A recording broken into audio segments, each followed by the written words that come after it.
যশোরের circuit house এলাকায় নির্মাণাধীন ভবনের ব্যালকনি ধসে ৩ জন নিহত হয়েছেন। দর্শক, এই বিষয়ে আরো বিস্তারিত জানাতে আমাদের সাথে যুক্ত হচ্ছেন সহকর্মী জাহিদ হাসান।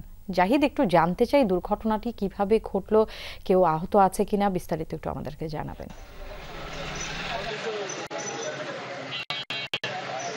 যে যশোর শহরে যে সার্কিট হাউস পাড়ায় যে নির্মাণাধীন যে ৬তলা ভবনের ৫ তলা থেকে পড়ে ২ জন প্রকৌশল ও একজন শ্রমিক নিহতের ঘটনা ঘটছে। আমরা মূলত এখানে এসে জানতে পেরেছি এবং স্থানীয়দের সাথে কথা বলেছি যে ভবনটির ৬ তলা এবং ৬ তলার যে ৫ তলাতে যে কার্নিশ রয়েছে সেখানে যে কাজের যেটা সেটা ২ প্রকৌশল এবং শ্রমিক তারা দেখছিলেন, কিন্তু দেখার মুহূর্তে একসময় যে কার্নিশের যে দেয়াল সেটা ভেঙে পড়ে আর কি ৩ জন ঘটনাস্থলেই মারা গেছে। আমরা স্থানীয়দের সাথে কথা বলেছি এবং পৌরসভার যে সংশ্লিষ্ট যারা আছে দায়িত্বরত ভবনটির সাথে তাদের সাথে কথা বলেছি। মূলত যে ভবনটির যে নির্মাণাধীন ভবন প্রায় ৫ বছর ধরে এখানকার নির্মাণ কাজ চলছিল, যে নকশা বহির্ভূত যে বাড়িটির যে কার্নিশ সেটা নকশাতে যে প্রকল্প অনুমোদনের সময় ছিল না, পরবর্তীতে তারা সংযুক্ত করে যেটা যে কার্নিশ সেটা সংযুক্ত করে, ফলে যে নির্মাণে যে ত্রুটি থাকার কারণে মূলত এই দুর্ঘটনা ঘটেছে বলে আমরা জানতে পেরেছি।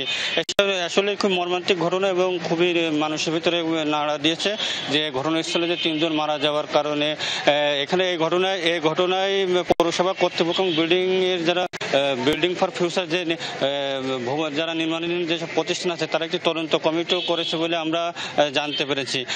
আমরা খোঁজ নিয়েছি যে নিহতদের যে মরদেহ উদ্ধার করে যশোর জেনারেল হাসপাতালে মর্গে পাঠিয়েছে।